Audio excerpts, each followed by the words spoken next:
imsak 10 menit sebelum azan. Ini adalah bid'ah ya. Ibnu Hajar mengatakan bid'ah yang mungkar. Makanya kalau ada orang makan sahur jam 1 malam, itu bukan makan sahur. Itu namanya makan malam. Untuk menghindari bahaya laten, bahaya lapar tengah malam. Istrinya tegur, "Mas, sudah azan. Papi sudah azan." "No, santai. Papi tahu hadisnya, santai." Abi tahu hadisnya. Itu telur goreng dulu. "Papi sudah azan, santai aja. Abi tahu hadisnya. Goreng kerupuk turunin, sambal terasi turunin." Baik, kata Nabi yang sunnah itu makan di waktu sahar. Ya disebut dengan sahur.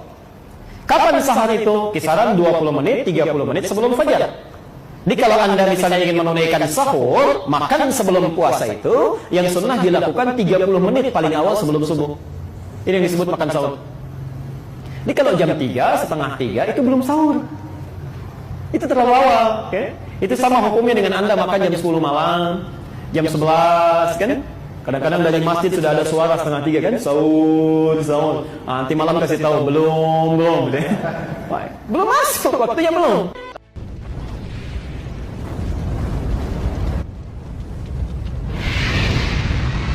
Itu masuknya itu adalah mulai dari setengah malam yang terakhir.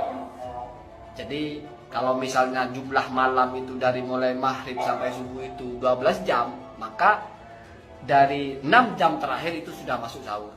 Kalau misalnya 10 jam, maka 5 jam terakhir itu sudah masuk waktu sahur. Itu sudah pengetahuan umum.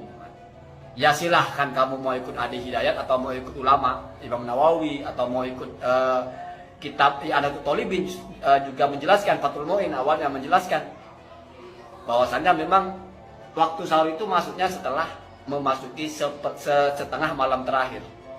Bahkan kalau dalam kitab Al-Mughni Madzhab Hambali, qilah itu adalah 1/6 yang terakhir. Berarti kalau misalnya malam itu 12 jam, maka 2 jam terakhir itu sudah masuk sahur. Tentu itu sebelum jam 3, karena faktanya kita subuh jam 4 misalnya. Maka jam 3, 1 jam sebelum subuh itu sudah sangat masuk waktu sahur. Sangat masuk, bukan lagi belum masuk. Karena kalau 2 jam sebelum subuh itu berarti dari jam 2. Jam 2 ke jam 3, 1 jam, jam 3 ke jam 4, 2 jam itu sudah masuk waktu sahur. Itu pendapat dalam kitab Al-Mughni. Kalau dalam madzhab Syafi'iyah, ya semuanya, yaitu pertengahan malam terakhir, nisful laili al-akhir. Bagaimana cara menghitungnya? Ya gampang saja. Kita misalnya adzan maghrib jam 6, subuh jam 4, berarti 10 jam. 10 jam kalau setengah berarti 5 jam. 5 jam menjelang subuh itu sudah masuk sahur. Berarti bukan jam 12 malah. Tetapi jam 6, 7, 8, 9, 10, 11, di atas jam 11 itu sudah masuk waktu sahur. Kenapa? Karena jam 12, 1, 2, 3, 4 itu sudah setengah malam yang terakhir. Kalau misalnya mau pakai yang 1/6 malam yang terakhir, maka 10 bagi 6, sekitar 1,6 atau 1 jam. Kalau 1,5 kan 1 jam 30 menit. Kalau 1,6 itu sekitar 1 jam, 36 menit. Atau 1 jam, 40 lah, 1 jam 40 menit lah. Gampangnya begitu. Berarti 1/6 terakhir itu adalah 1,6 jam sebelum subuh. Artinya 1 jam 40 menit sebelum subuh. Jelas itu sebelum jam 3. Kenapa? Karena jam 3 itu sudah 1 jam lagi menjelang subuh. Setengah 3 sudah masuk sahur. Di mana letak kesalahan miskonsepnya Ustaz Adi Hidayat ini? Dikiranya jangan-jangan wallahu alam, ketika Islam bicara sahur, yang terfokus di kepalanya adalah mengakhirkan sahur. Padahal kalau kita baca kitab fikih secara tertib, ini cara membangun logikanya ya. Yang disunahkan dalam berpuasa berkaitan dengan makan-makannya, yang pertama itu takjil ya, mendahulukan atau menyegerakan berbuka. Takjilul futur ya. Azan langsung berbuka.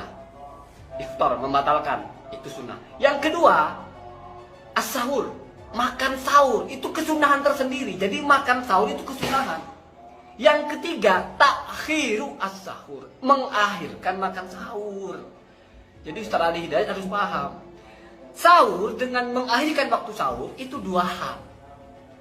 Sahur disebut sahur ketika kamu sudah masuk waktunya sahur. Berarti masuk seperti setengah malam terakhir. Itu sudah mendapatkan kesunahan sahur. Tetapi tidak mendapatkan kesunahan mengakhirkan sahur, kan begitu. Jadi jangan dioplos. Seolah-olah disunahkan itu mengakhirkan sahur. Enggak, sahurnya itu sunnah, mengakhirkannya juga sunnah. Kalau kamu sahurnya di awal-awal, jam 12 sudah sahur, ya sudah sahur, kamu sudah dapat kesunahan sahur, tapi tidak dapat kesunahan takhir sahurnya. Jadi seperti itu. Apalagi kalau yang satunya kholid bahasa lama itu, malah azan juga tetap boleh. Ini akibat ya. Mau membangun narasi sendiri tentang fikih, tidak ikut kita fikih. Coba dibaca kitab fikih. Di mana ada keterangannya kalau makan jam 3 itu tidak masuk sahur? Itu di mana? Kita fikih mana? Kalau itu hasil Anda memahami hadis, makan sendiri. Belum layak ya, belum layak mengistimbat hadis sendiri, butuh. Atas dasar kitab fikih mana Anda mengatakan bahwasannya makan jam 3 itu belum sahur? Sehat ya, sehat. Bukan soal karena dia Muhammadiyah, karena dia apa, urusan lain itu tidak penting juga. Pertanyaan sederhana saja. Jadi jangan terlalu pede dengan kehadisannya. Sampai-sampai kita mengajarkan orang fikih dengan hadis. Ngaco. Baca dulu kitab fikihnya. Sehingga ketika ada wahmun atau ada pikiran-pikiran, sahur itu berarti yang akhir ya. Kalau awal bukan sahur, jam 3 bukan sahur. Compare dulu dengan kitab fikih. Oh, ternyata dalam fikih itu sahur mulai dari setengah malam terakhir. Berarti kalau namanya setengah malam, kalau malamnya 10 jam, berarti 5 jam terakhir itu sudah masuk. Dan apakah kalau sahur di situ sudah dapat pahala sunnah sahur? Cari lagi di kitab fikih. Oh, ternyata sudah Pak, sudah dapat.